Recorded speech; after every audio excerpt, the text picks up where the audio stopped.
Olá amigos, sejam bem-vindos a mais um vídeo do meu canal. Eu sou Lucas Knipe e vamos falar sobre João Fonseca, que está eliminado do Masters 1000 de Toronto logo na primeira rodada. E que derrota feia pro Tristan Skolkaite, tenista australiano que conseguiu hoje sua primeira vitória contra o top 50. Só tinha 5 oportunidades antes, uma delas ele até roubou um set do Jannik Sinner lá no Australian Open, jogou bem inclusive, né? Mas ele não havia conseguido nenhuma vitória. E hoje a partida do João, que assim, foi a cara de um jogador que está 24 dias sem atuar profissionalmente, né? E sinceramente o jogo de hoje, assim, me deixou muito decepcionado. Porque pra mim o problema maior não é nem perder. Por exemplo, eu não ia ficar triste com a derrota do João contra o Fritz, porque eu não espero que ele ganhe do Fritz nessa altura da carreira dele, tem 18 anos apenas. E ele deu trabalho, é um cara muito habilidoso, um top 5, né? Então ele não me incomodou, né? Perder pro Jarry, né? Você pode até ficar um pouco chateado com as chances que ele perde no quarto set, mas não acho que a derrota em si incomoda, porque é um jogador enjoado de enfrentar, principalmente na grama. Mas essa derrota pro Skolkaite, que é um tenista australiano no sentido clássico da palavra, um cara que gosta de ir muito para rede, usa muito saque como arma para definição e assim, é um cara que corta muito ritmo, que não tá lá para jogar trocas muito longas, entende? Ela é perigosa, é uma casca de banana que a gente viu que o João pisou e escorregou, mas a verdade é que assim, o que me incomoda é quando você dá muito da partida de graça pro seu oponente, e foi o que o João fez hoje contra o Skolkaite, né? Foram 34 saques que ele não conseguiu retornar em quadra. Isso em 2 sets é muita coisa. E assim, às vezes as pessoas fazem as comparações lá com o Sinner, porque ele parece querer jogar num estilo bem parecido, mantendo um nível muito grande de velocidade, intensidade, agressividade. Mas eu vi o jogo ontem do Fokina e do de Minaur, você não percebe o cuidado que esses caras têm com a devolução, mas assim, a devolução deles nunca é para ganhar o ponto de uma vez, né? Você olha os caras com as melhores estatísticas de devolução, Daniil Medvedev, o Djokovic, o de Minaur, né? Óbvio que eventualmente eles vão conseguir winners de devolução, mas na maior parte do tempo eles estão colocando a bola em quadra, profunda, fazendo o quê? Neutralizando o primeiro ataque, a boa primeira bola por parte do adversário. Porque aí eles conseguem entrar nas trocas. Não é o que o João fez. O João não conseguiu devolver assim quase em nenhum momento. E me frustra que ele nem tentou fazer isso, entende? Né?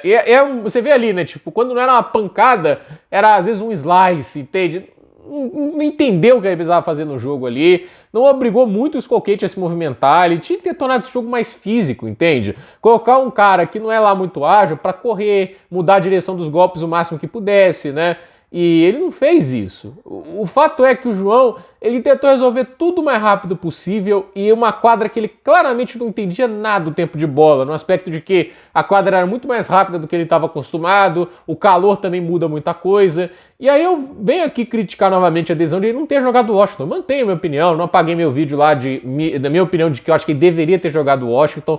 E não é porque eu acho que lá ele teria chances de título e tudo isso. Se fosse, maravilha. Mas é por isso que eu falo, não tinha nada a perder em jogar o Washington. Primeiro porque ele tinha tempo suficiente para descansar desde a eliminação na terceira rodada de Wimbledon. Eram 17 dias, assim, no mínimo 17 dias. Ele ficou 24 dias sem jogar, 17 é mais de 2 semanas. E a gente tem que parar para pensar assim, né? Eu repito de novo o exemplo aqui. O Taylor Fritz jogou semifinal de Wimbledon. Ele teve acho que 10 dias, até menos que isso, para se recuperar e jogou Washington. O Fokina teve terceira rodada lá de Wimbledon e o que ele fez? Já estava jogando em Los Cabos. É que ninguém lembra quem caiu na estreia, né? Mas ele teve menos de 2 semanas para ir jogar aquele torneio. O Alex de Minaur chega a segunda semana e esse toma até um descanso maior, 2 semanas. Mas a questão é, ele teve 2 dias a menos, tipo assim, de descanso pós-Wimbledon, no aspecto de que ele durou 2 dias a mais no torneio, e ele volta uma semana antes do João em Washington, acaba campeão do torneio, né? O Ben Shelton chegou às quartas de final e estava jogando em Washington. Então, assim, muitos tenistas, top 10, top 20, que já, assim, não são tenistas ali que possivelmente poderiam até se dar luxo até um pouco de pular alguns torneios para chegar mais descansados para esse torneio, por exemplo, de Toronto, resolveram jogar Washington. Por quê? Washington, até mesmo Los Cabos, vão ter velocidades de quadra parecidas, também fazem parte da US Open Series e vão usar as mesmas bolas. A dinâmica do torneio é muito parecida e mais do que isso, é um torneio numa região similar, onde vai ser jogado tanto Toronto, US Open, como vai ser jogado também Cincinnati. O calor é muito grande. O João veio para o Brasil treinar. E no Brasil, estamos no inverno. O clima nas cidades, por exemplo, São Paulo, Rio de Janeiro, Juiz de Fora, onde eu estou aqui, está oscilando ali entre 15 a 25 graus. A temperatura em Toronto hoje está acima dos 30, a temperatura em Washington, na maior parte do torneio, estava acima de 34 graus.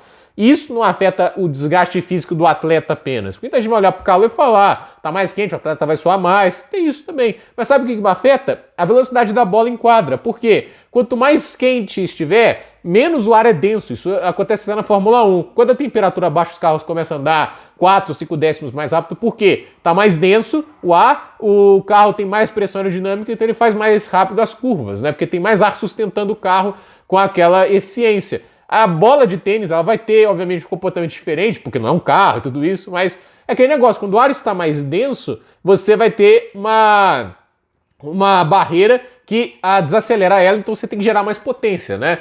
Ele estava jogando em uma quadra com ar mais denso, aí vai para uma quadra com ar mais menos denso, mais leve, né? E aí o que acontece? Ele acaba errando muito cálculo para cima, entende? Você vê por isso que ele estava lá jogando muita bola para fora de profundidade, para fora de diagonal. O cálculo estava todo errado e para mim o pior de tudo é não fazer ajuste, continuar errando a mesma coisa o tempo todo, né?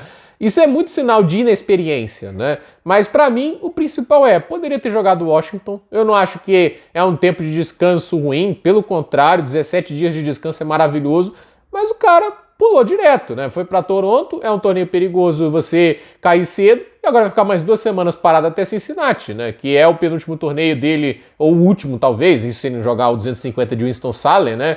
Antes do US Open.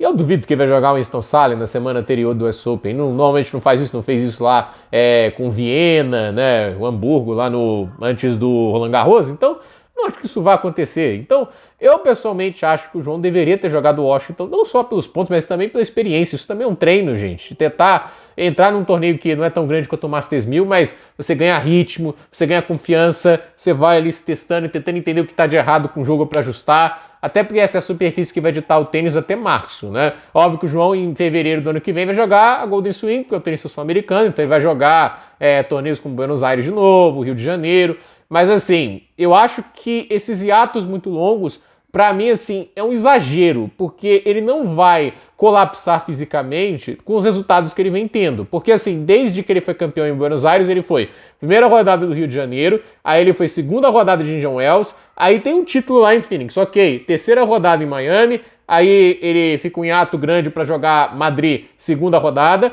aí ele joga o Challenge de Estoril, cai na estreia, Roma cai na estreia, terceira rodada em Roland Garros, e aí depois ele tem o torneio de Rally, cai na estreia, aí depois ele vai jogar Eastbourne, cai na segunda rodada pro Fritz, aí vai jogar o Wimbledon, cai na terceira rodada pro Jarry, e temos agora o torneio de Toronto, onde ele cai na estreia pro Skullcade. Ele não passou em torneios ATP, desde que foi campeão em Buenos Aires, de uma terceira rodada. Ele não vai colapsar fisicamente com esse padrão de resultados. Usar Del Potro e Thiem como resultados. Esses caras colapsaram bem mais tarde na carreira e eles eram tenistas que chegavam longe com muita frequência em vários torneios, né? Eles realmente não souberam mediar a carreira deles, mas há também aquela questão, né? Tipo, eles são extremos, né? Tipo, você não pode tratar de extremos. Por exemplo, lá no futebol americano teve o Eli Manning, quarterback, o irmão do lendário Peyton Manning, que ele conseguiu jogar a carreira toda dele sem se lesionar, né?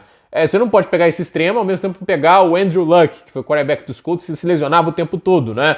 Então, assim, você não pode viver de extremos. Então, assim, você tem ali um jogador, como é o caso do Del Potro e do Thiem, que aos 30 anos já não conseguia jogar mais tênis competitivo. Ok, isso acontece, mas você pode usar o exemplo. O Djokovic, agora ele tá cadenciando a carreira dele, né? Mas ele jogava igual um maluco lá até 2015.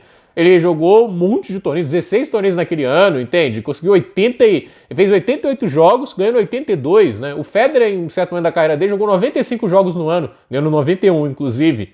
Então, assim, é aquele negócio, né? Tenistas que foram até bem duráveis, tanto o Federer quanto o Djokovic. E esses são caras que jogavam e chegavam longe de quase todos os torneios que jogavam. Então, pra mim, assim, levar um extremo como um exemplo máximo, assim como um temor, eu não acho também que é uma análise tão científica assim. Eu entendo que você quer preparação, que você tá ali num período de crescimento do atleta, etc, né? Mas eu acho que, assim, você cadenciar tanto o ritmo, por exemplo, eu vou fazer esse período aqui para ele se preservar e chegar o melhor possível, mas assim, você não pode trocar apenas a saúde física por a falta de ritmo. E hoje foi um jogo completamente sem ritmo do João, sem entender o que ele tinha que fazer em quadra, sem entender a velocidade da quadra.